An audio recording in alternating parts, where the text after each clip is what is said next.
This is the Kalamazoo City Commission and Mayoral Meet the Candidates Forum, proudly held here in the heart of the Edison neighborhood. Yes. Yeah. Yes. We are here because, for many reasons, but also because too often it feels that neighborhoods and those who live and play and work and own businesses in these neighborhoods are given disproportionate attention compared to downtown. Not that downtown doesn't deserve attention, downtowns play a crucial role, but there's a direct impact on neighborhoods, especially if there's limited resources going around. And we're here because participation in the process of democracy can be a good time, and we can have the most direct impact when we're doing it together for the common good, as local as possible. So first, let me tell you about our co-organizers here, the Edison Neighborhood Association, focused on quality of life and building a sense of community in the city's most populous neighborhood. The Edison Resident Scholars, a community group of residents dedicated to reading and learning in the Edison neighborhood. The Kalamazoo Literacy Council, a local nonprofit organization empowering adults through literacy. And the League of Women Voters in the Kalamazoo area, which empower voters and defend democracy.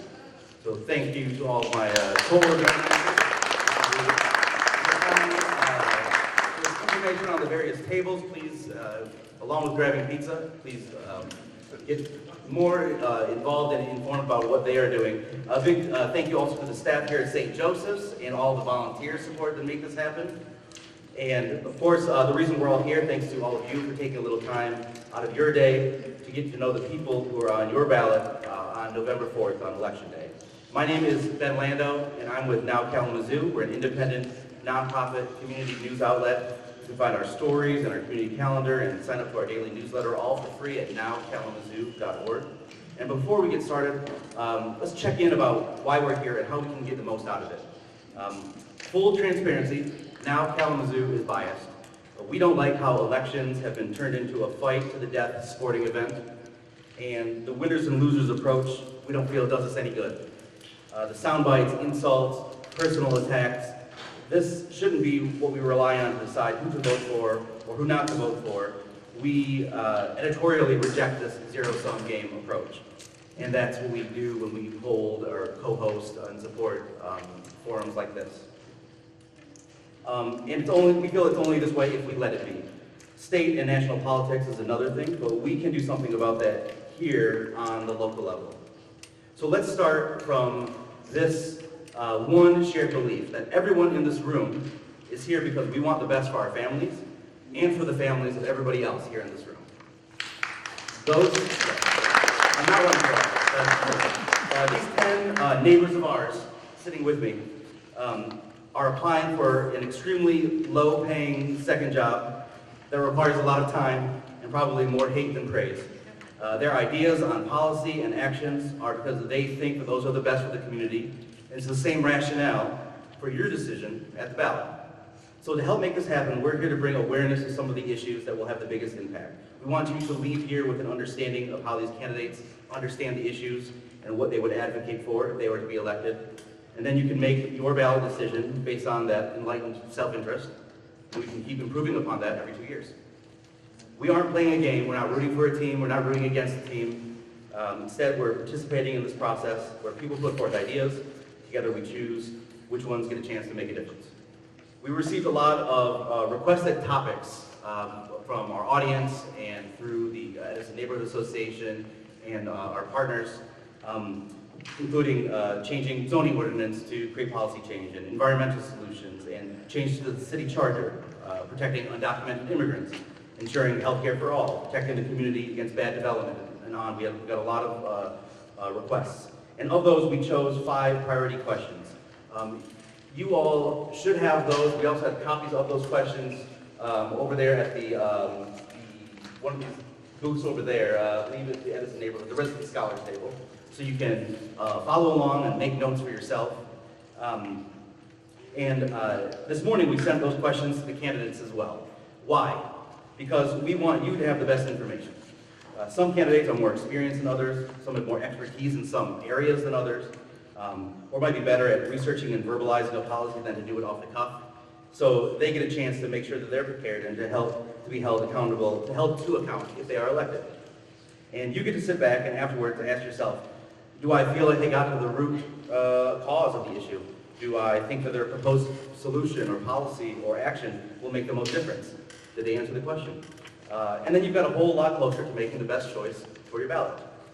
So we're going to make this as fair as we can be, although it's never perfect in this type of forum. So what we're going to do is all the candidates chose numbers out of a cup blindly, 1 through 10. And we're going to rotate the order at this table in which candidates respond. Since the first person to answer a question is most disadvantaged, and the last person to answer a question is has the most time to formulate their response. And each candidate will get 90 seconds for a response to the question. The League of Women Voters, they're going to keep time, and so fair warning, they don't play around. Then after the questions, the 90 seconds that every candidate has, then they'll each be given 2 minutes to provide closing remarks, which they can focus on any topic that they choose. And we're also not separating the candidates by commission and mayor. In our form of local government, the mayor is a ceremonial leader and a city representative and is also part of an executive committee, essentially, but their vote counts the same as everybody else's. So we're doing this all together with the same questions. So let's get started. Please, silence your cell phones. Hold your applause till the very end so we can make it through this on time. And please, no booing. If you don't like your policy, don't vote for them. So with that, we'll get started. First of all, also, please welcome the candidates here. You can see their names here.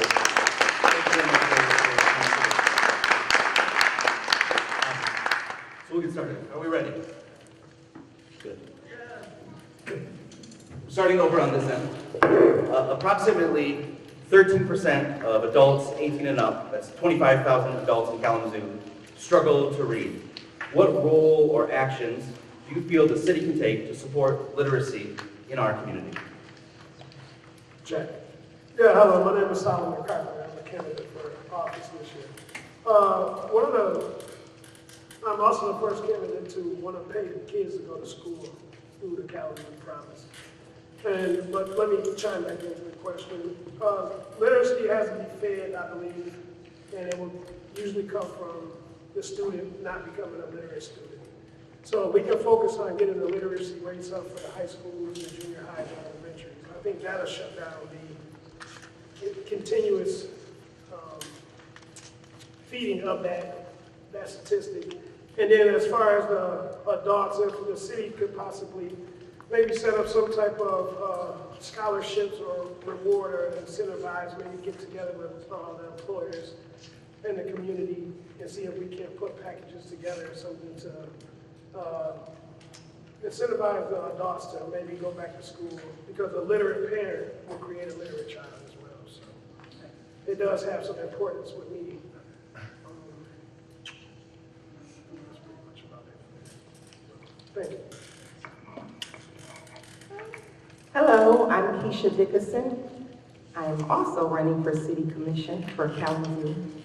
And I would answer this question in a way just to piggyback off of Solomon just a little.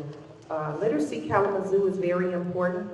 Also, we need to focus on the matrix and the way that we're structuring for the children, because sometimes it starts within the home. And if we find out if the parent is in need, then we can focus on helping the homes as well. About 20 years ago, I worked in interfaith homes where we designed weekly workshops that were focusing on parent involvement. They were also Bible study classes, but different things that were helping the parents to come in. In that, we would find out the needs of the parents, in which we could help the students as well in the home. So it starts within the home. We just need to band together as a community to give the resources to the parents as well as the students. A lot of language barriers are going on right now. We need to focus on having those classes, workshops, okay. and different things that can help, again, the parents, which can structure and help for the students as well.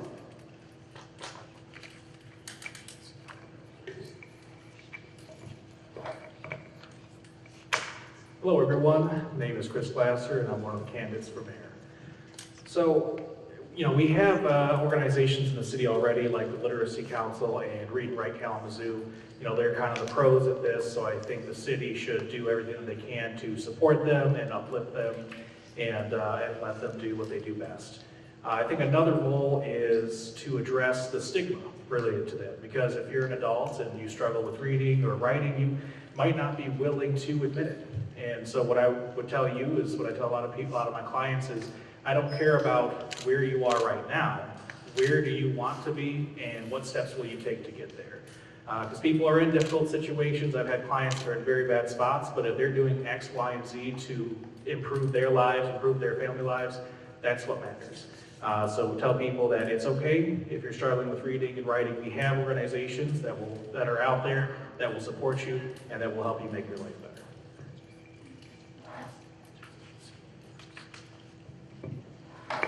Thank you. My name is Jacqueline Slavey like baby, running for city commissioner. So I had the pleasure of working for the city council for the last 3 years as neighborhood activator. And one of the things that we focused on in the work that we did in the core neighborhoods was literacy. One of the projects that I worked on was working with Kalamazoo Literacy Council and the Edison Resident Scholars to reactivate a space at the end of Bryant Street that was experiencing dumping and littering along Portage Creek. And they have led this effort with the support of the city to turn that into a literacy lane to promote literacy. And in addition to that, we've had several of the libraries installed both in Edison and the East Side, working with partners to provide free books to, again, promote literacy within your neighborhood, and being able to focus on people and their businesses. So working with Maddie and Jordan Woods in the north side at NACD, we actually launched Build Your Business open houses, and we worked hand in hand with people that were working on creating their business, but maybe they didn't have their EIN number or their LLC actually established. But it was hard for them to read the application online. So we sat there, held their hand through the entire process for them to walk out the door and be able to list for vendors for the city of Kalamazoo. So we can continue to do that work and invest in that work with our community partners and own that as the city of Kalamazoo. Good afternoon. My name is Jess Thompson. I am running for city commissioner as well. And when I hear that number, 25,000 people, that is mind-boggling to me. We are just shy of 74,000 friends and neighbors in the city of Kalamazoo. And literacy, it doesn't just, it affects so many things. Jobs, employment, confidence. There's just so many aspects to that. People's independence. So this is really important. Now, as a city commissioner, this isn't something that we're going to run a literacy program, but what we can do is work on collaborations and partnerships with people who are already doing the work. We are an education city. We have KVCC, we have K College, we have Western. We have programs like Read and Write Kalamazoo that we can work with and partner with to expand those programs. I think that we should fund learning hubs and increase transportation so that we can get those people to those hubs. Also, to make city forms accessible and easy to read for everyone, and make it so that they're very easy to understand. So when we invest in literacy, we're investing in a better Kalamazoo. Thank you. Thank you for having me tonight. My name is Drew Duncan, and I'm ready to be your Kalamazoo City Commissioner. It is alarming to hear that almost a third of our neighbors are struggling with literacy. But while the city does not control what happens in the schools, we can strengthen the ecosystem around literacy in our city. We often hear our vice mayor talk about how we want to become an education city, and the steps along that is teaching people to read. So as your commissioner, I direct our city manager to strengthen partnerships with literacy nonprofits in our community. I would like to expand community-based tutoring, reaching into the high schools and the colleges to bring those students out and give them credit for it so that we have skin in the game all around in our community. And we can use city grants and neighborhood centers to host literacy programs and fund book distribution. I think that's an incredible opportunity for us to reach our youth. And we need to make books and things to read as accessible as firearms are on our street. So that's what I'll do if you elect me as your city commissioner.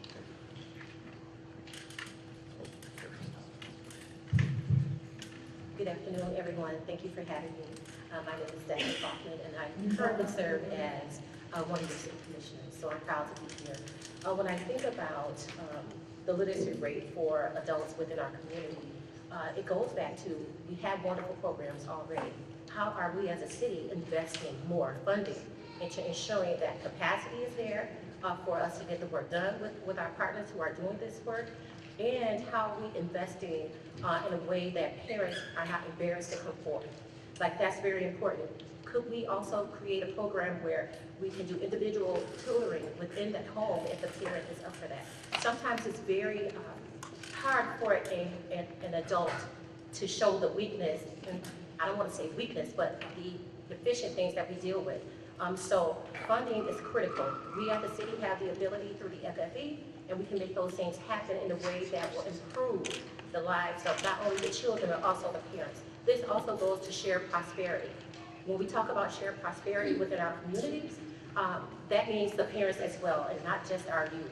We have to invest in everyone within the city of Kalamazoo in a way that they feel dignified and that they have courage and a purpose for doing the work that we need to do and hold us accountable.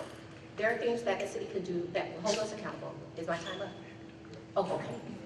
I'm talking, I'm trying to get my eye out. But yes, we need to invest more. It is important that parents feel empowered.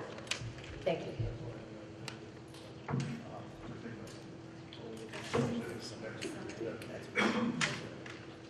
Hey folks, my name is Sarah Schlack. I'm running for City Commission. I actually have a law firm downtown. I work a lot with individuals in underserved communities. I do a lot of appointed work still. I'm a defense attorney. So I see a lot of people who come to my office and they need to fill out paperwork and they can't read it, they can't write it, and I figured out that, oh, you're not able to read that. And it was shocking to me when I first started as a lawyer and seeing how many people don't have those skills. I will tell you, I grew up in a very poor family. My dad was enlisted Navy, my mom did not finish high school.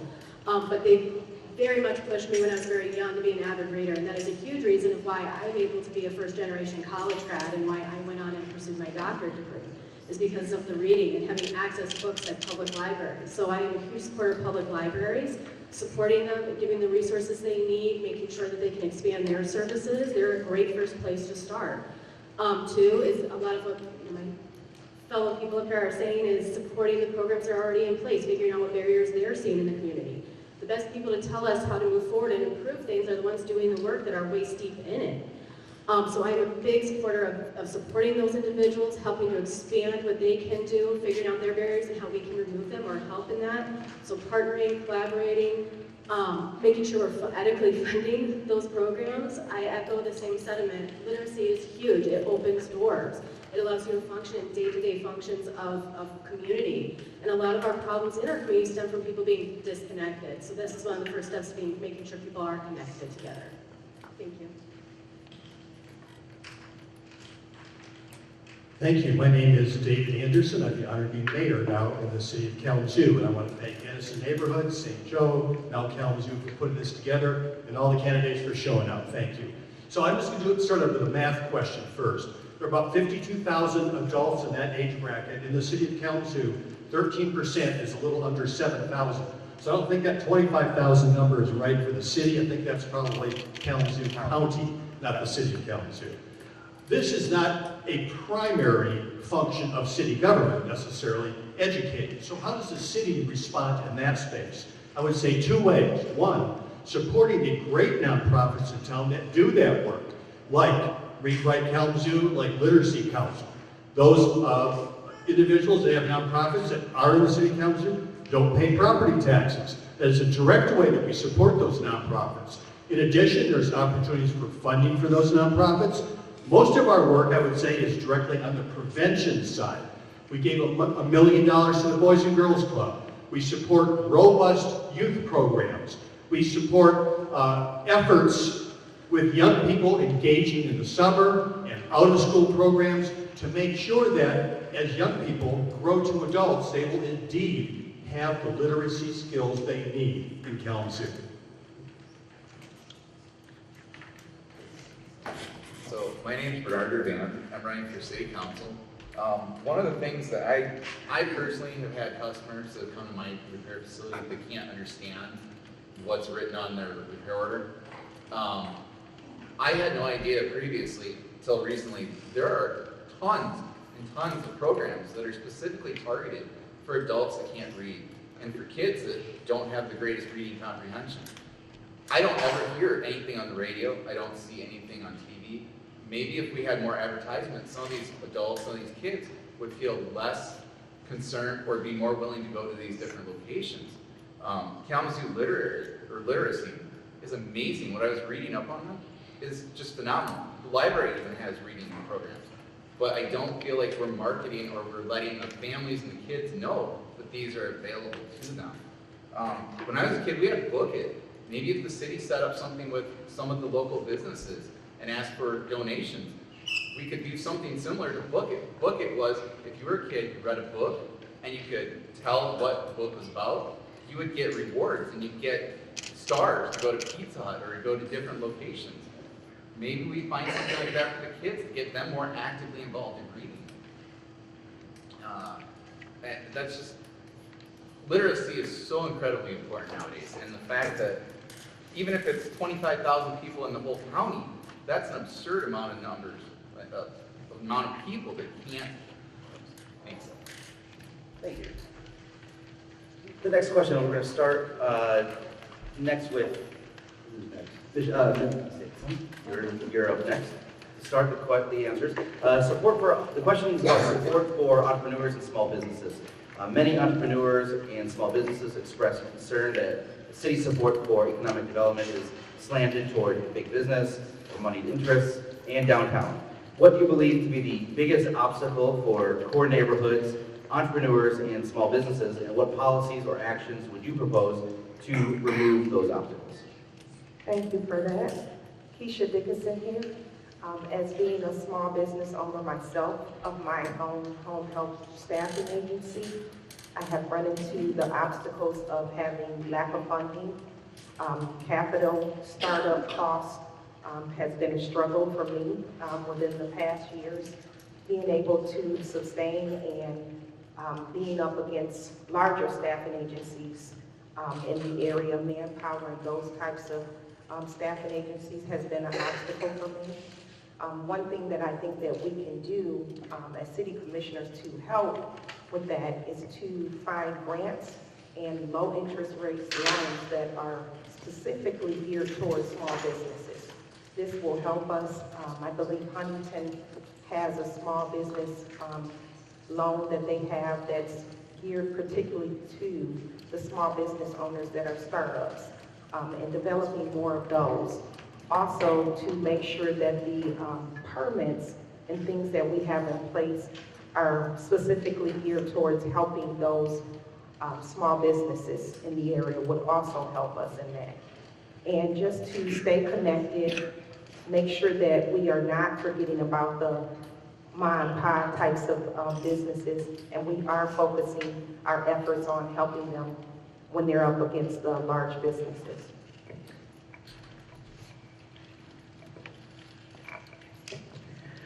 So I will say that part of this is based off of the current structure of like the state level tax incentives that then trickle down to the city breaks. But right now, a lot of our tax breaks are in the form of, they're going to large developers, multi-million-dollar developers. For example, Plaza Corp has been asking for tax abatements, and they have a market cap of almost $500 million, and they're asking for tax breaks. And that doesn't trickle down to the occupants of their future buildings. So if they're renting out apartments, they're not getting cheaper rent because they got a tax break. A lot of these are multi-use buildings, so the commercial spaces aren't getting a lower rent because of that tax break. And if you're a small local business owner, the odds of you being able to afford the rent on a new construction is pretty slim. So why is it that we're giving these tax breaks to multi-million-dollar developers that isn't going to actually help the people who are going to occupy those buildings? So I do think that we need to shift the incentive structure away from the developers themselves, because keep in mind, they're building this isn't a charity, they're building this to make profit. They crunched the numbers and they said, we're gonna make money off of this. We need to shift the incentive away from the developers. Jacqueline Slavy, City Commission. So in working with small businesses, I've worked with over 100 businesses right here in Kalamazoo as a neighborhood activator. And one of the top concerns that businesses have expressed to me is safety, and also having vibrant public places around where their shops are, so residents can come and enjoy themselves in that area and stay for a long time.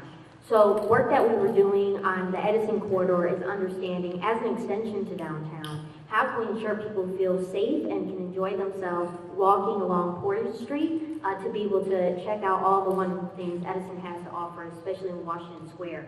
I will say, one of the things I think is a big obstacle for businesses to have identity and feel like they can advocate for themselves outside of the downtown area is being organized as business associations. So Edison is one of the few neighborhoods that have something like that. The city worked with Oakwood recently in the last few months to develop something for them. And that allows them to meet regularly and be able to advocate together on behalf of that area to be able to ask for more support and be able to promote themselves as a neighborhood group of businesses for that community. And I think that's important because downtown, we already understand that downtown has commercial spaces, and we want to ensure that everyone outside of the downtown area feels like they can advocate for themselves just as much as downtown businesses. And we can continue to do that through incentives and other grants. We already provide $5,000 per business in micro grants that we can continue to pursue and invest in the future.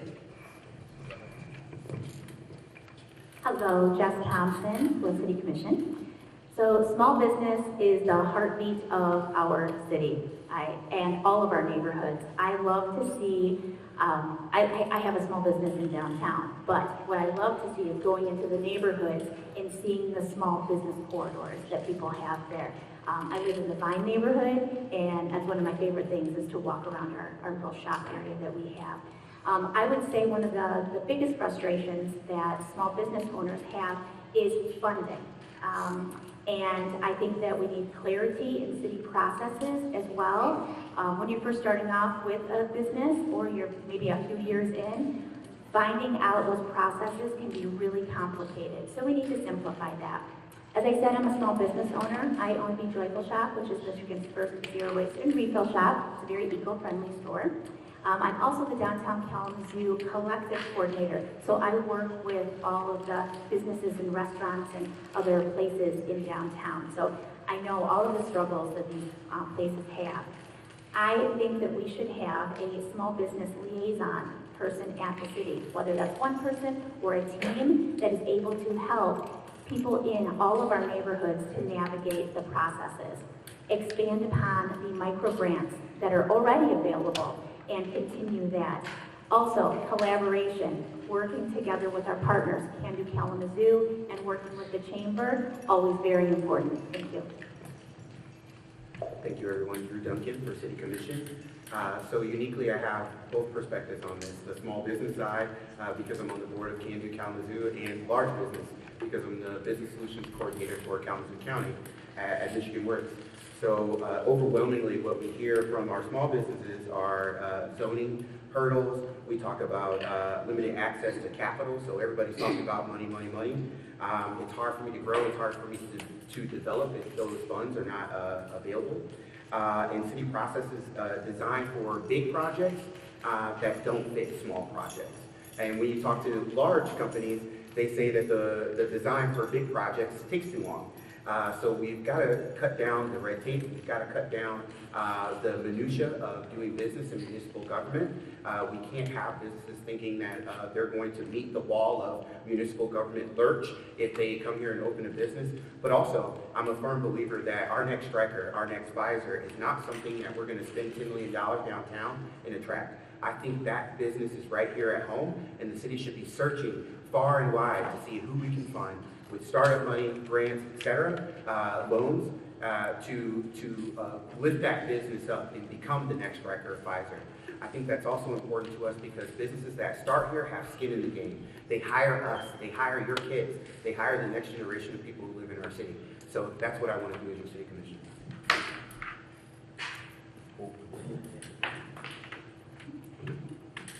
Thank you. So I'm going to get right down to the nitty-gritty of this. One of the things that our core neighborhoods are facing right now is gentrification. That is something that is permeating through the north side, and the east side, and south side.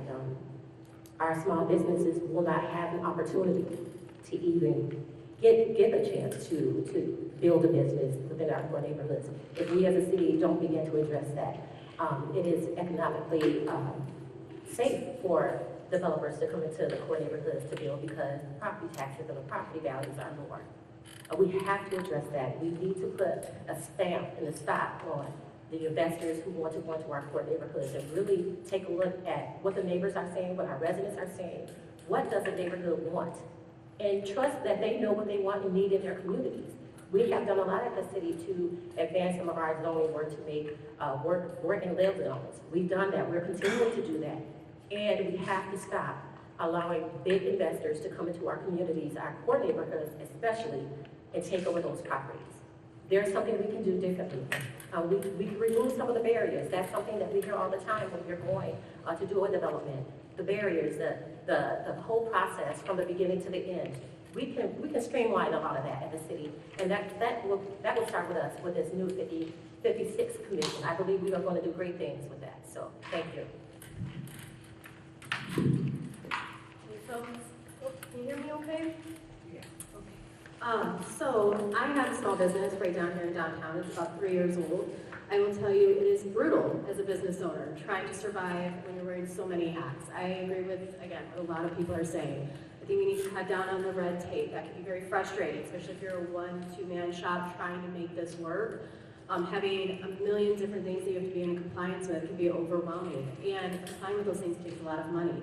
So again, getting those resources, talking about out-of-the-box funding, micro grants, micro loans, federal programs that we can be tied into as a local community, state programs to tie into. I started my career very young down in Washington, D.C. There is money out there and we can get it, but number one problem with me working with elected officials or when I was very young with other politicians was that they didn't ask. That was their mistake. They just didn't ask for certain things, didn't ask for the money. I know what to ask for. I know, for me, it's about listening to the communities about what their need. Are they going to have the same problems I did? I'm only going to rely so much on my own background, but I do have a background to rely on to know, like, hey, we have an issue with having funding. We have issues with trying to get capital, like human capital, people to come work, people to learn those skills, people to market themselves, people to work in our business and help push those goals and objectives in our bottom line. Things that hurt us as small businesses, they come very quickly and they can destroy us in weeks. I know that very, very, intimately as a business owner. So making sure that our businesses are protected, making sure we're reaching out. When you're waist deep in muck, guess what? You don't always get to reach out. We need a government body. Thank you, sorry.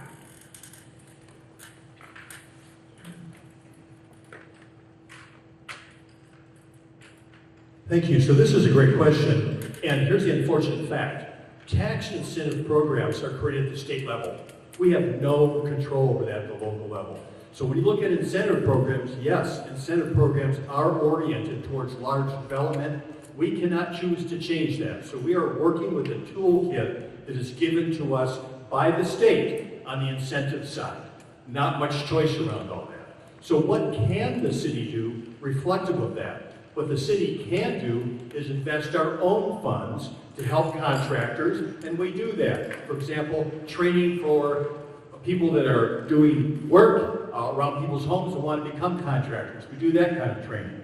We have small business help through our community planning and economic development department, training for small businesses. We provide money for facade grants, for inside white box rehab grants. We just got $20,000 to a small business, local, that just started down here in the bottom of Southwest. There also, federal grants are drying up. Look what the situation is right now. We're going to have to do this ourselves. whether it's streamlining the rules, the processes, whether it is making the neighborhoods make sure that they feel safe and vibrant, so it is a great place for business to plant and grow. So I'm a small business owner myself. I know the hurdles that there takes just to even get started. I'd like to see the community be able to build more people, bring more people in that want to do small businesses. I think, as everyone else has said, there's a really big stigma, and it's hard to find funding. It's hard to ask for that funding. It's hard to ask for how to do it and where to do it. We don't always know where and how. I'd like to see the city do more to let people know the availability of the grants.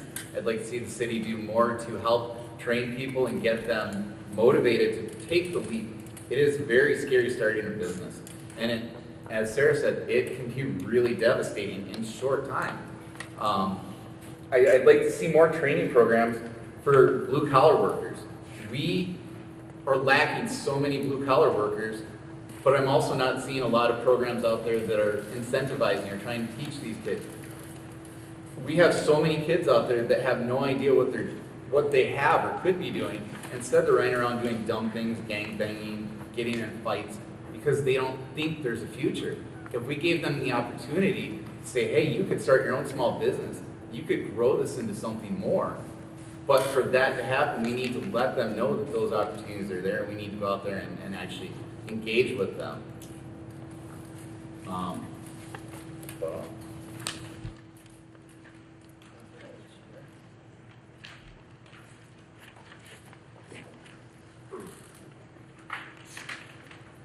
Hello, Solomon. Check. Hello, Solomon Carpenter. So, the way I would like to support local small entrepreneurs and small businesses is, I think, somehow the majority of most businesses depends on us, right, the community, to come in with money and support. I think that through inflation, low wages, heightened property taxes, it takes the spending power away from you guys. So in order to support small businesses, we have to support the community and find ways that we can try to, as the mayor said, do it ourselves and kind of pool our money and resources together and maybe come up with DAOs and things like that. So when, if the bank says no, 50 people in the community can say yes. And that money or that grant is somehow backed or collateralized or something like that.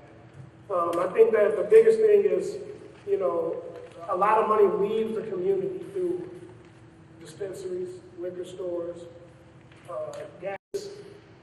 I think the key thing is how do we keep the money in the household so the household can support local businesses.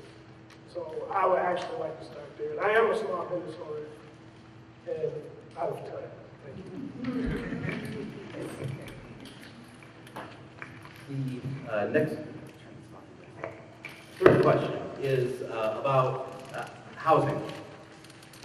In general, there are not enough housing units for the number of residents in Kalamazoo. And specifically, we see this play out in the high number of rental versus owner-occupied units, the quality of life in rental units, the unavailability and unaffordability for those wanting to own a home, the difficulty in upward mobility from homeless to supportive or transitional housing, from smaller to larger square footage, and lastly but not least, the cost to rent or own homes is far outpacing the growth in wages. What policies should the city prioritize to address the interrelated housing issues, both in the short-term fix and addressing root causes? So the majority of the homes in the city of Kalamazoo are rentals. And just to be clear, this is something that isn't going to change overnight, and it's not something that the city can stop. But I fundamentally oppose individuals or corporations who buy single-family homes for the purpose of making a profit. If you are renting a home in Kalamazoo, you are paying for the cost of that home, you're paying for the property taxes, you're likely paying for the cost of a property management firm, and there's still money left over to go into the pocket of your landlord. With the cost of rent increasing and wages going nowhere, that is unacceptable. Everyone needs housing. It's a human right. You need it to survive. Now compare that, I'm fortunate enough to own my own home. And I have a fixed rate mortgage, so that means over the 8 years I've owned my home, my monthly payments have not gone up hardly at all. That is not the same story if you are a renter in Kalamazoo. What we need to do is we need to shift again towards incentives of home ownership. Because chances are if you can afford rent, you can probably afford a mortgage. But what the barriers are is you might not have very good credit, or you might not be able to afford a down payment. Because again, how many people in Kalamazoo have thousands of dollars just laying around for a down payment? So I would absolutely support a down payment assistance program so we can get more people out of rentals and owning their own homes for a more financially stable future.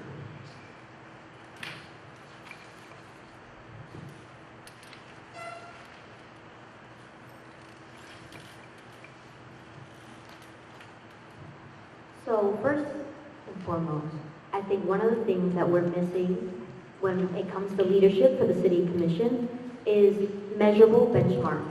And those benchmarks, those goals, we need to hold city staff accountable to meeting those.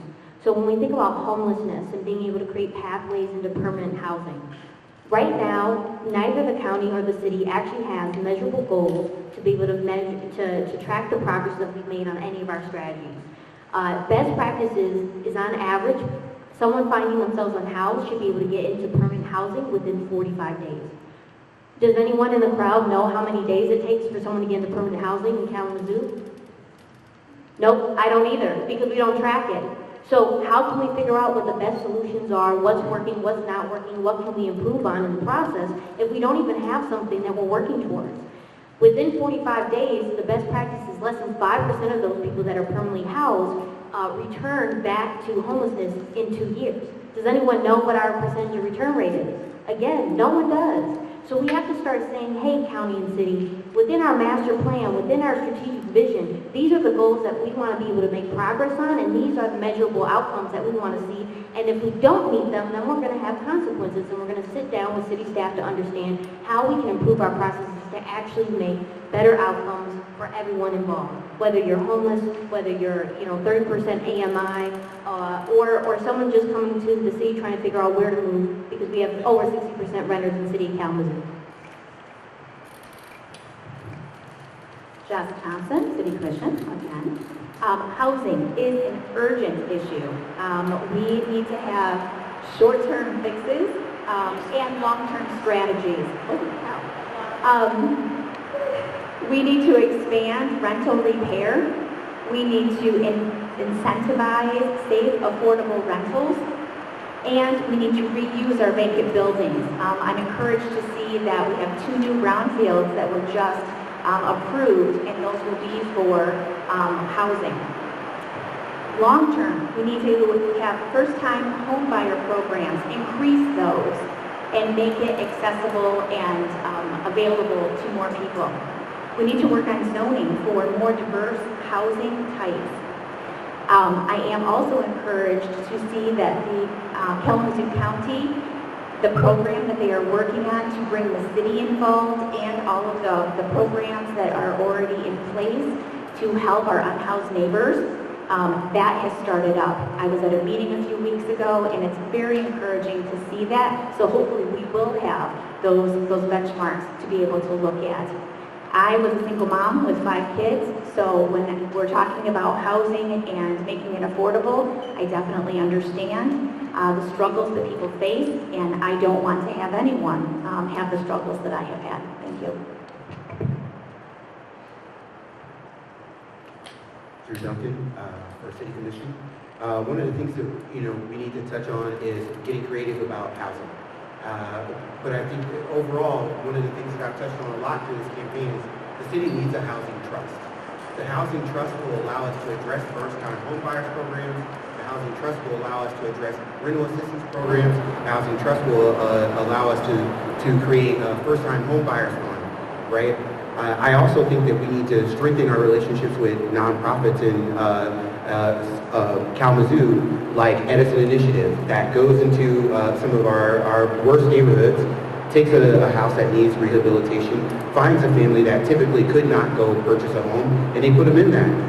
And they work with them with wraparound services to get them to become homeowners.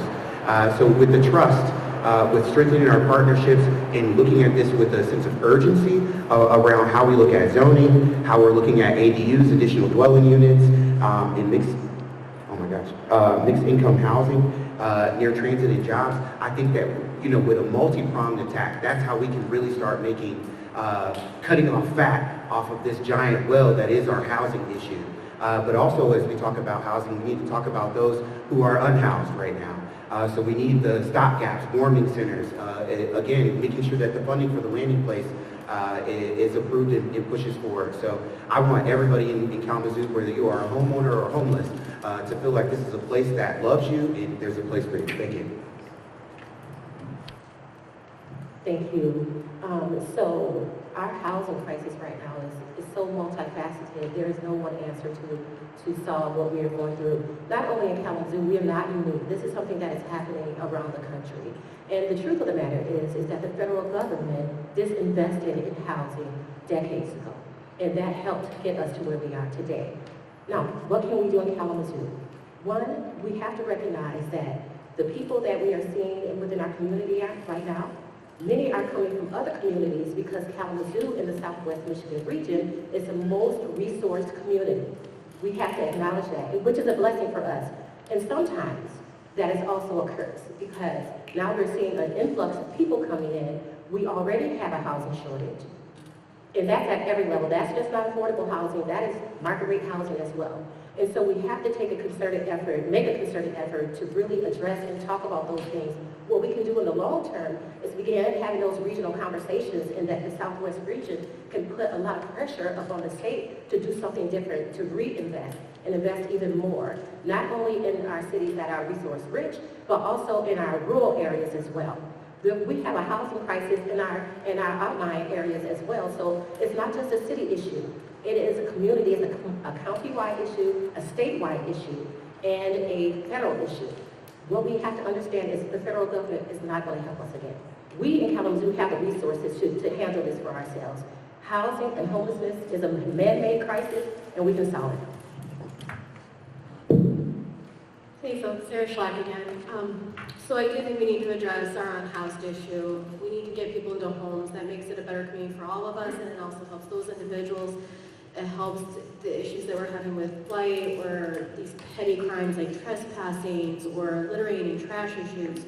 The second issue is we need to keep people in their homes. People who do own their homes, they get behind, helping them, giving the resources to keep their homes. So big corporations are coming up, buying them for pennies on the dollar, and then renting them out for a few thousand a month. We also need to help them, giving them like the building block programs that we've had in the communities where you're helping homeowners build their own property, and as a community, we together collectively are able to build into a better community, one that is, our houses are taken care of, there's not public health issues with it, there's not like safety issues with your property. Bottom line, it's an economic issue. We need to increase supply for the demand, and our prices go down. So building on the outskirts and in the counties, building in, using the vacant properties, and promoting small businesses or communities, having co-ops that are going to restore vacant properties. So we're keeping it in the community. We're not saying, hey, we want to build this brown space, but we're going to have this big corporation do it for us. No, let's keep it in. We know how to take care of each other. We know what we want for our communities. We know our future. So we need to empower the people who are in the community to be able to do that and make a pathway for it. Thank you.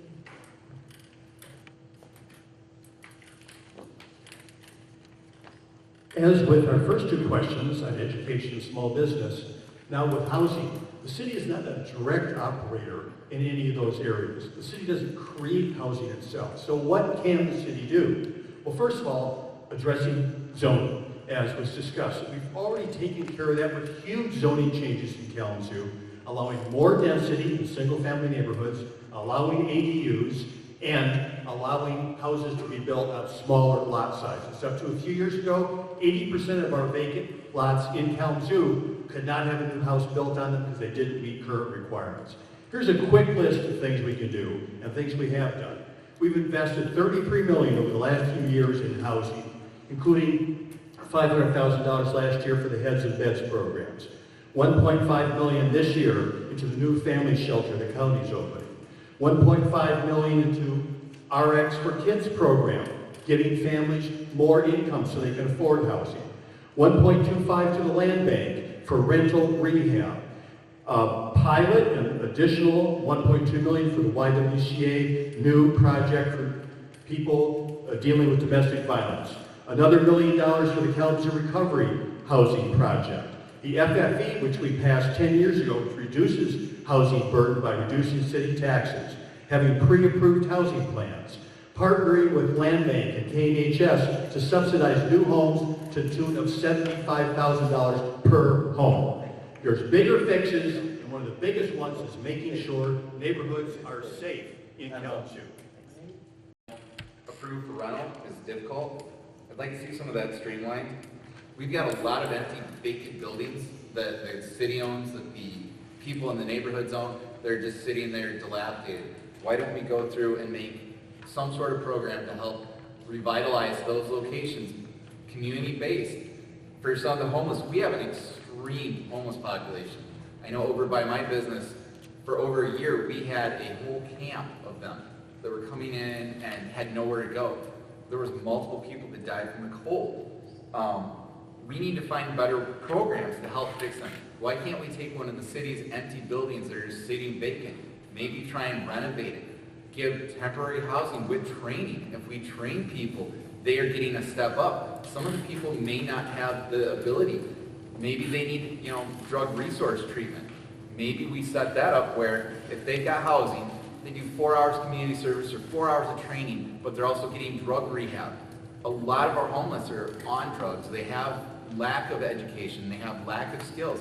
So they feel like there's nothing else for them, so they don't try to do anything more. Why don't we try and find a program to give them some stability? We need to find some ways to help stabilize rental costs. Maybe we look at finding ways to either help subsidize rental or we put caps on them.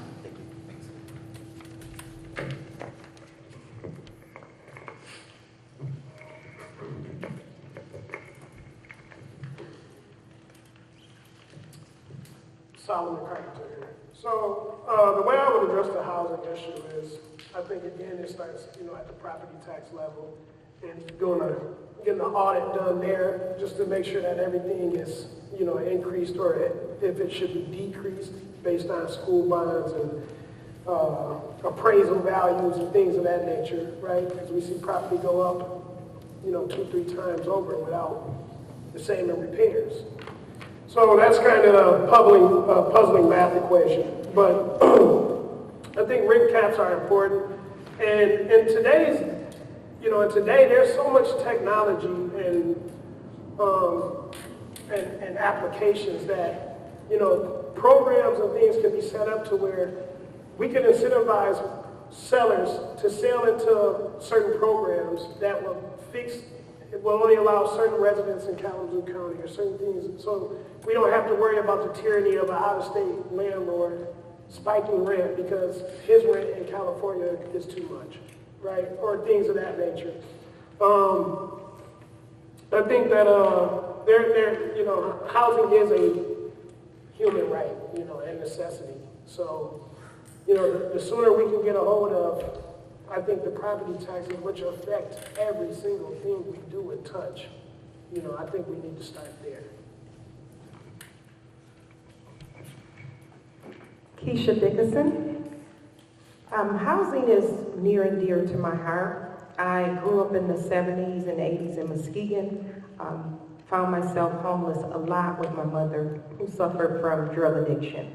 So this one is really near and dear to me. But as Commissioner Hoffman stated, we are not going to eliminate housing, and it has so many different things or components that make up the homelessness. But one thing, when I was coming out of college with my master's in healthcare administration, I went into a program called New Path Homes.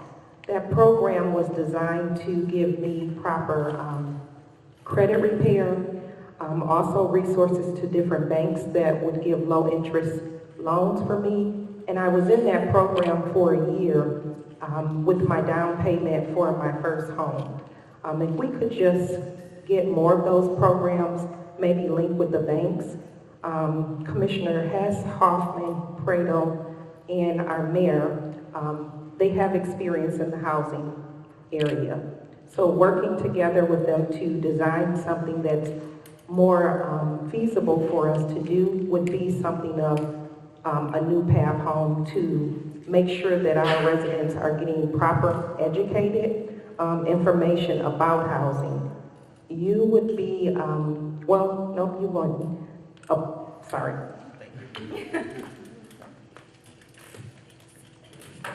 Now, our fourth question. A city-led, county-wide initiative to reduce gun violence led to the creation of the Kalamazoo Blueprint for Peace in early 2024. It identified 6 buckets of goals to move forward on. Which one of the action steps under the Safe and Strong Neighborhoods goal in the blueprint do you feel is most important for the city to address during the next city commission term? And what policies and actions would you propose to support that? Jacqueline Slavy. So for me, the most important action step under that goal is to expand resident leadership, advocacy, capacity, civic engagement in core neighborhoods. I believe if we invest in our neighborhoods will be empowered and continue to do the work that they already do to ensure that their neighbors and businesses are safe. We don't need cameras in our neighborhoods. We need people in our neighborhoods. We need vibrant spaces in our neighborhoods. We need safe housing in our neighborhoods. And there's communities around the state and around the country that do this through crime prevention, through environmental design like Lansing, where cities and other agency partners work hand in hand with neighbors to identify hotspots in crime and be able to improve that by beautifying the space, doing facade improvement grants to businesses, and cleaning up vacant lots. I want us to be tough on crime, but the way we're going to do that is by advocating for full funding in education, making sure that our people are fed and housed and are empowered, and this is going to be through cities' ability to invest in the work that's already being done and the work that's still to be done. And for me, the most powerful thing is for residents to feel empowered and build that trust with the city that we can make this happen through that collaboration like we did at Literacy Trail in Edison. And there's no more dumping at the end of Bryant Street because kids are playing there, kids are reading there, and adults are working with kids to make that a better space. We can do that over and over again, every block by block in each neighborhood.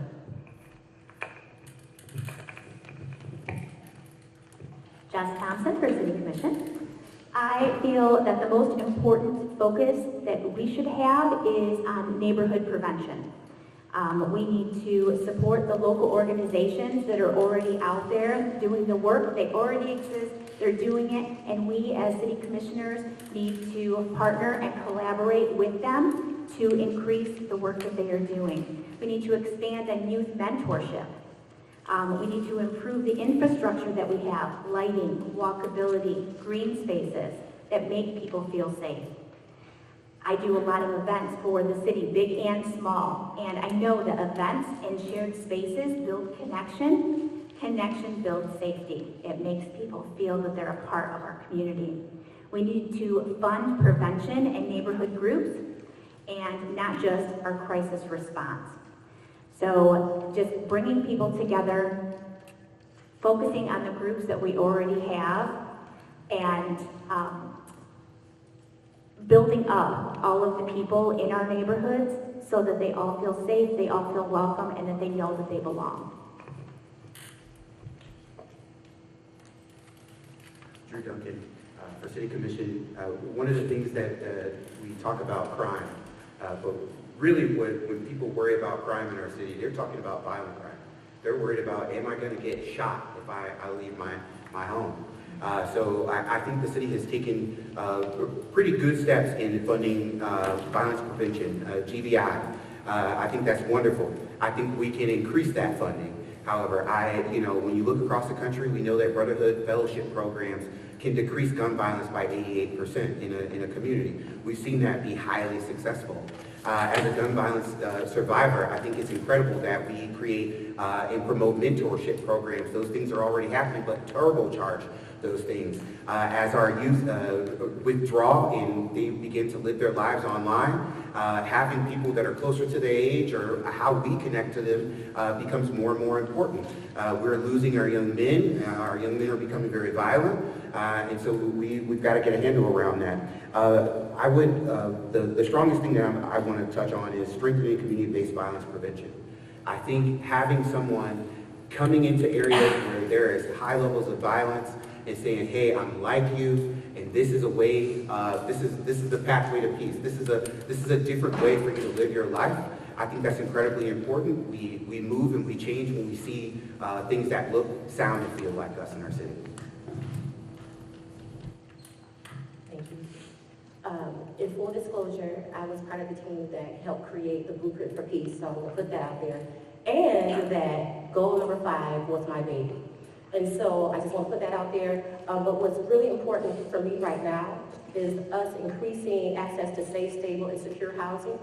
I believe that we can do that by strengthening our Civil Rights Board and really putting into effect our housing equity ordinance, where all property owners and landlords are adhering to what the community said yes to. I think we need to strengthen and codify our enforcement methods to ensure landlords are being held accountable for the condition and upkeep of their properties as they're charging an exorbitant amount of rent to our residents. That also, I feel that we should create policies for those out-of-state property owners who don't come to Kalamazoo but are taking our dollars back to their communities and are not keeping up their properties. We need to create policies that will hold them accountable, and if they don't, then we confiscate the property and make it a local, and we bring that ownership back to us.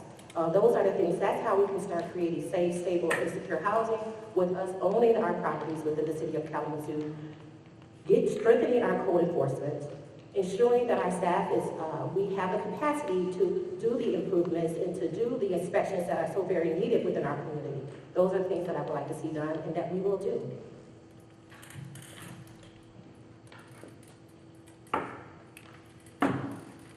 Hey folks, so this hits a little bit close to home for me. I used to be a prosecutor and now I'm a defense attorney, and I have a lot of very young clients, 18, 19, 20-year-old clients coming in, young men from these neighborhoods that are really struggling, and they have a gun charge, whether it's an unlawful carry of a concealed weapon or if it's they were actively involved in some kind of shooting. And I will tell you, here's the thing, they're not bad people. They are not monsters, they're not people who just want to destroy everything. These are people who are incredibly disconnected, one, from either our communities, because it's a lot harder for me to hurt you if I know you, if I care about you. They don't have that connection anymore because they feel like they're done, that the community has already thrown them away. So why should I care about you if you never cared about me? We need to build that back. We are a community, we are here for each other, everybody in Kalamazoo. One of the reasons I love Kalamazoo, because I'll tell you, I lived all over the country, practiced all over the country. I came to Kalamazoo, I chose this as my home, because it is a very well-resourced community where people care about each other and they want to be active. They want to build a good community, they care. That is very rare. I need food on the table, I need it today, I don't need it tomorrow, I don't need a job tomorrow, I won't get paid for 2 weeks. I need food today for my family, what do? Giving those young people opportunities for training, for growth, to meet their needs of their family. Having strong safety nets so we're meeting the needs of a family. They're not worried about food. When you're worried about food, your basic things like housing, food, basic resources, how can you focus on making a better life for yourself? Oh, sorry, thank you guys.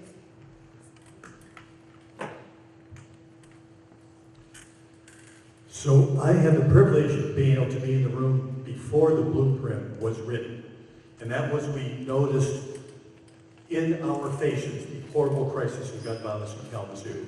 And we got together, the county and the city, each of us committed $1 million to the effort of addressing gun violence in Kalamazoo. The work that happened after that, creating the blueprint, which Stephanie was involved in, Jen Hamos helped lead that team with a bunch of other people, came up with a plan that has 6 goals. The 5th goal, which is what we're asked about in this question, is to foster safe and strong neighborhoods.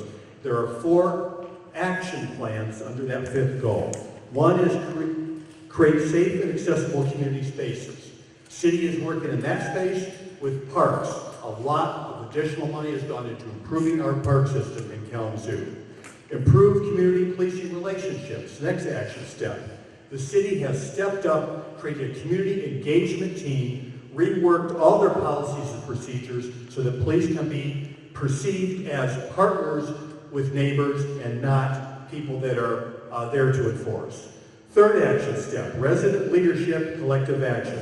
City supports neighborhoods, things like building blocks, that sort of thing going on. And the last step is related to code enforcement, blight abatement, that kind of thing that also creates safe neighborhoods. We are a partner in the plan, and the city is focusing on the parts of it that we can do. So one of the things I'd like to see is I'd like to see the city helping the communities more often and also getting programs put together. Kalamazoo has got a higher violence, a higher crime rate than the entire state. Most of that is being committed by youths, people that don't feel like they have, a place. They don't feel they have a safe place to just go sit. We need to find a way to give those kids an opportunity to have a safe location to go sit and relax. Sorry, something in my throat.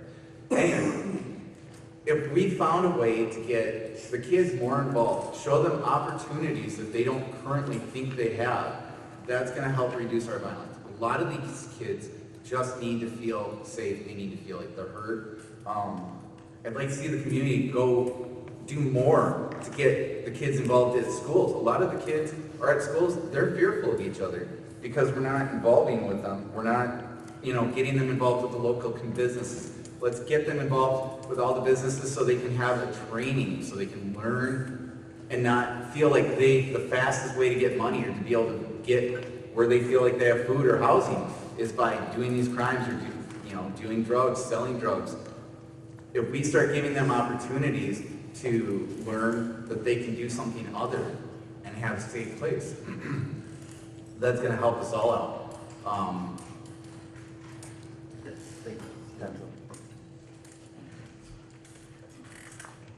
Thank you.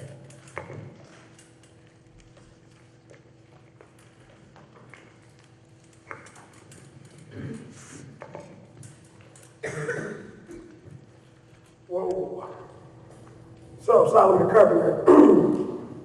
The irony of this question is, I kind of remember, well, not kind of, I can remember back some time ago before I was incarcerated, and I was one of the guys who would go around my neighborhood and try to tell guys how to commit crime, but do it more cleaner, and here I am now answering a question about how to prevent this. So, it would be benign of me not to think that the ills of our community are greater than bad decisions. Drugs and guns have plagued our community for decades, right? And we know it's a small group of people that's usually targeted with these things. So the first thing that I would need to do, or I would like the city to do, is try to reestablish this sense of value to the youth. And not with opportunity, but with just self-value. Knowing that their value to them and their families is worth more than jail, prison, or death. From there, the opportunities can expand. But if you can get the kid to not have the desire to pick up the gun or the drugs, then you'll get further. And without having a lot of time on this issue, I'm sorry, and I will also heighten drug and gun penalties.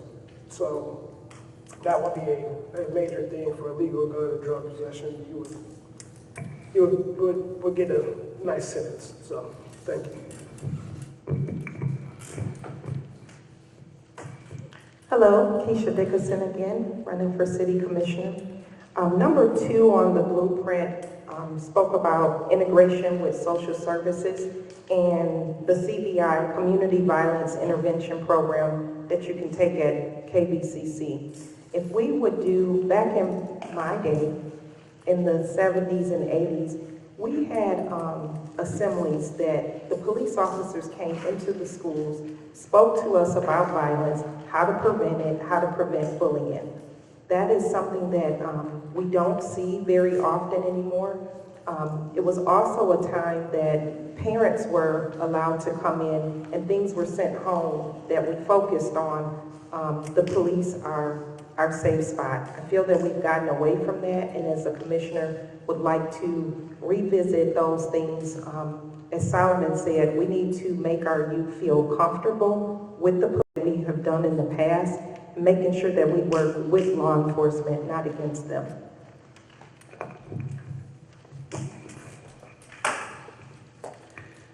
So I think it says a lot about our city and our country that multiple people on this panel have been affected by gun violence. I know myself, I've seen guns pulled on people. I've worked in Kalamazoo on a Saturday night and heard shots fired around me. I've had clients who have been shot themselves or have lost loved ones to gun violence. So this is obviously an important issue. One of the action steps talked about improving government and community relations. And I like this because a lot of things are a matter of how are you going to pay for it, how much is it going to cost. And the thing is, it doesn't cost an extra dollar to listen to our neighbors. It does not cost any extra to accept criticism. It doesn't cost any extra to explain the city's actions and explain why they're doing things. Some of the pillars of my campaign is increasing accessibility, accountability, and transparency in government. And part of that is to improve the community relationship with City Hall. We can make sure that people have access to City Hall. They're able to attend meetings. They're able to call into meetings if they can't. They're able to access 311 and get whatever questions they have answered. Accountability. We're going to have measurable goals and see if we're living up to our expectations. Transparency. People can make FOIA requests and they'll actually be completed in a timely manner. They're not going to just be delayed again and again and again. And that will help improve the relationship and lower gun violence in this community.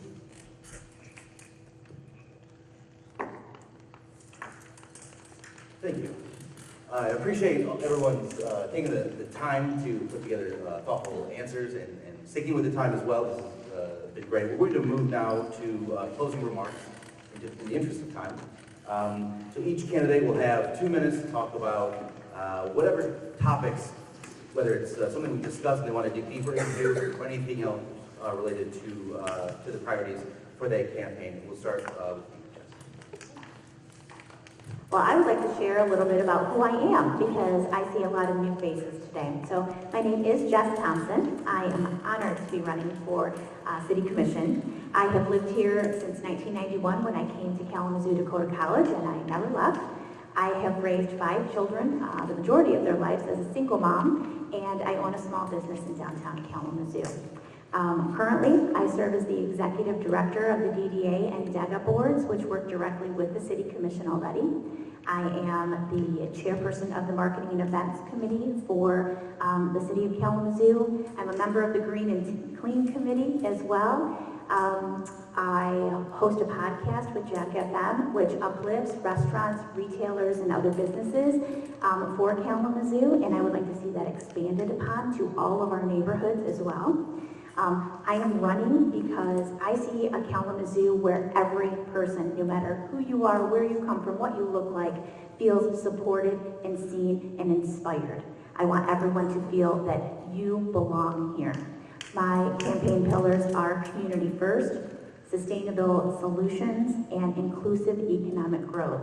All of those things you can find on social media. I have explained in depth all of my love for and joys in each one of those things. So I would appreciate your vote on November 4th. Remember, I am the last person on that ballot. Say yes to Jess. Hello, everyone. I want to thank Now Kalamazoo, Edison Neighborhood Association, League of Women Voters, and all of the other organizations that made this forum possible.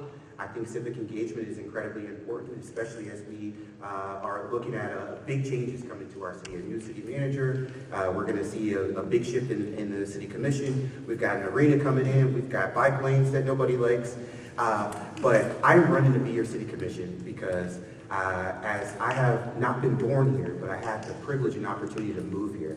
And when I bought my home, I quickly learned that the city of Kalamazoo is special, and not because of the city, it's because of the people like sitting in this room right now. They wrapped their arms around me, they made me the second son to this city, and a part of my run is returning that love, that compassion, that affection that the city has given me. I think that we deserve leaders that are looking at this moment with urgency, with compassion, with humility. I'm running to reinstall empathy back into our government. I think that we can have a city that is what it says it is on paper, and I'm running to make sure that your family, your needs are championed in that guise. So my name is Drew Duncan. I love you, Kalamazoo, and I'm urging you to vote for me November the 4th. Thank you. Man. So Stephanie Hoffman, I have to keep it real all the time. I want to be a part of co-creating something that we haven't seen in Kalamazoo, or we haven't seen in this country in a very long time. We know what to do. We know how to bring humanity back to the forefront of all that we are when we call ourselves Americans. And a lot of times we hear people talk about citizens of Kalamazoo. I don't like people using citizens because we have people in our community who invest in us. So I want us to change that vernacular to residents of Kalamazoo, where everybody is included. I had something written down, but it's okay. We have done tremendous work in the city. We have made some strides that had not been done in decades. So I'm proud of what we've done my first 4 years on the commission. And it didn't just start my first 4 years, it had been going on. And I had the ability and the opportunity to jump in and continue that work. Yes, is there much more to do? There is. And so I want to be a part of that. And we need change agents on this commission that are not afraid to do the hard work, say the hard thing. It is okay that we don't always agree. But I believe everybody that sits on that dais, and I believe everybody that's on this panel this evening, has the heart of Kalamazoo with them. Nobody is up here. This is not a job that you do because you want to get rich, okay? Let's keep it real. That's not what it is. We do this because we care for one another, and this community is such a good community. I love this place, and I want everybody to feel the same way that I do. We have to make sure that shared prosperity is for everyone and not just for some.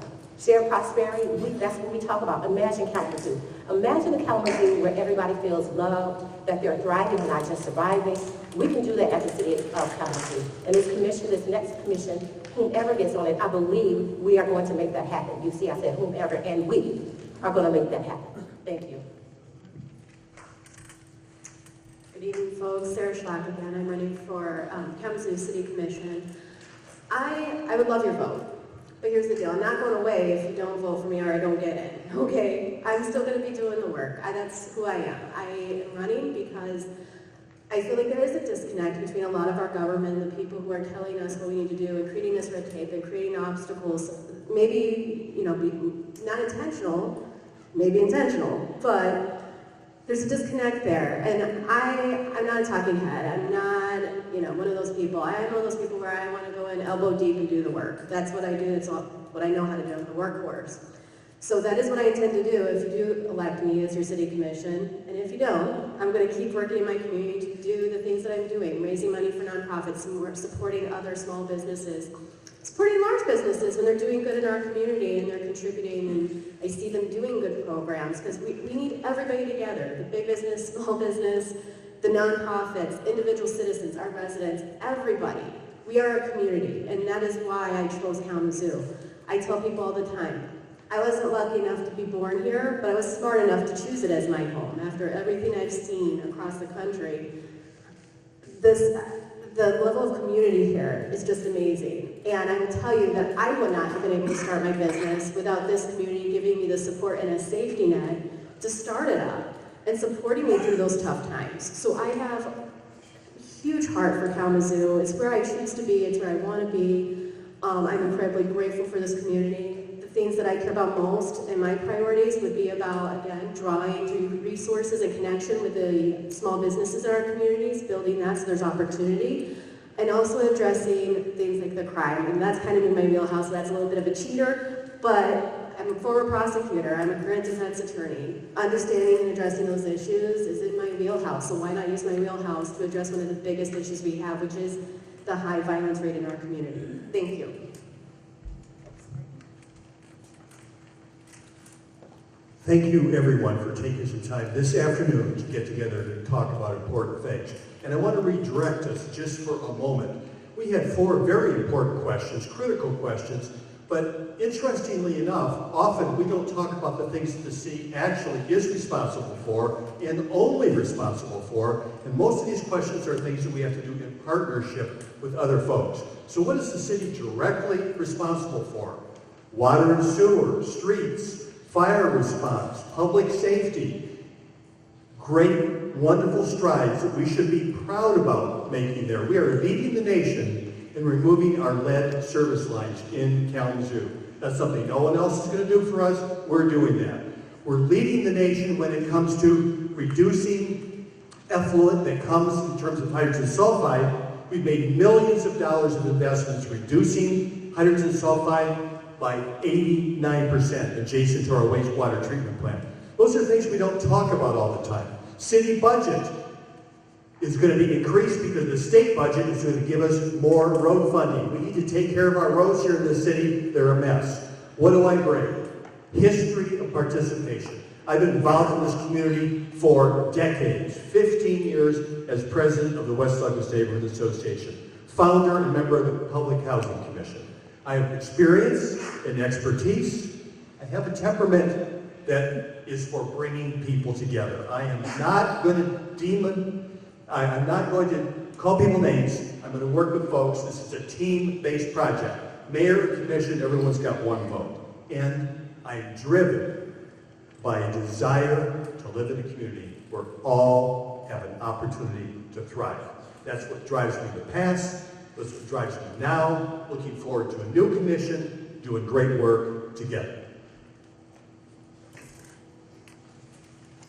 I'm Bernard Van. I'm running for city commissioner. I'm not a politician. I'm a horrible public speaker, but I am somebody that uses a lot of common sense. Honestly, I feel like the last 10 years or so, a lot of the people's voices haven't been heard in Edison neighborhood, Oakwood neighborhood, even as far as the north side. I'm friends with a lot of different people. We all hate the bike lanes. We all are so frustrated that our streets flood still. We're frustrated that our voices aren't being heard. We're frustrated that we don't feel like the money is being used the way we'd like, and that's what I'd like to see. I'm just common sense. If something doesn't make sense, why are we doing it? Why are we slowing down the city? Why are we having less parking? I know a lot of people are happy about the arena, and a lot of people aren't happy about the arena. I think that there's a lot of areas that we could be doing better, and there's areas that we're doing great with. But at the same time, we can't keep doing the same thing we've been doing for all these years. Different neighborhoods and see what they have to say and what they are wanting or needing versus what businesses are asking us to do or what we think we need to do because we want to be Little Chicago. The only thing we've got Little Chicago for is our crime. I don't want to be there. So I would like to see us, make some major changes.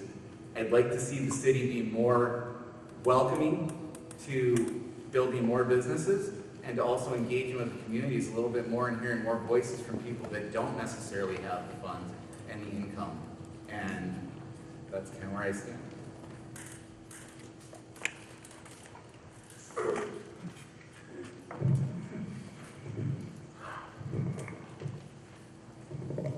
Solomon Carpenter again. So I want to thank everybody too for coming out, Edison for hosting the panel, you guys, the community. I too am not a politician. I'm just a local kid from the east side, born out of Grand Rapids. My mother gifted me to Kalamazoo. I was probably around 2 or 3 years old. And here I am, a member of a community and a city that I too am very fond of. I think for me as a commissioner, as I said in the beginning, my goal is to, Kalamazoo is unique in that you have the donors of the Kalamazoo Promise. I feel like that money could come in and help from kindergarten all the way up into 12th grade. But, and if not just them, other donors, okay? So I don't want to just put it on the promise, but this program would allow the students to get paid up to $200 a month, and it wouldn't be cash, but it'd be in a city coin, so it'd be digital, and it has to stay within the city.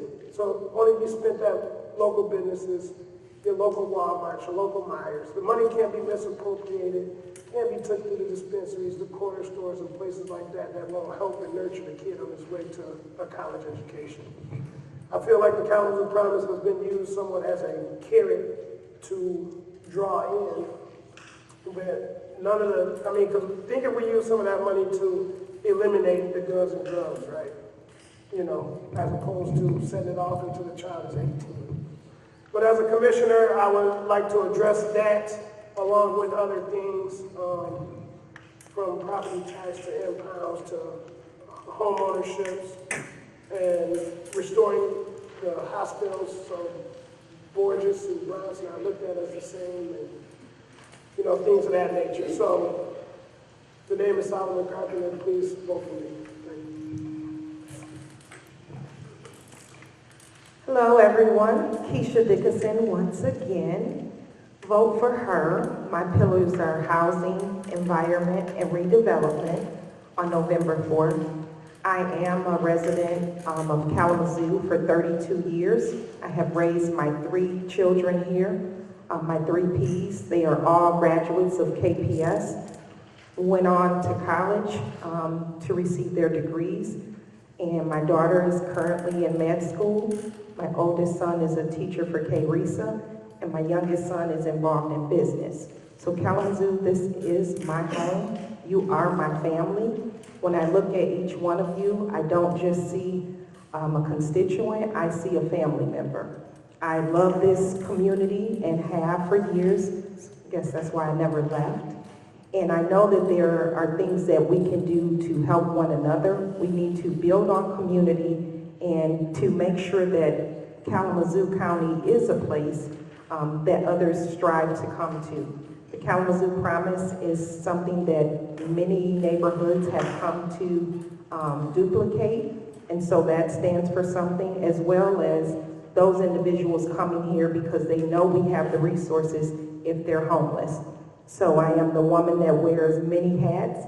I have been worked as planning commissioner for Oshtemo, road commissioner for Kalamazoo County for 5 years, and I have served and advocated in several capacities of nonprofit. So again, November 4th, or on your absentee ballot, vote for her, for Keisha Dickinson. Thank you.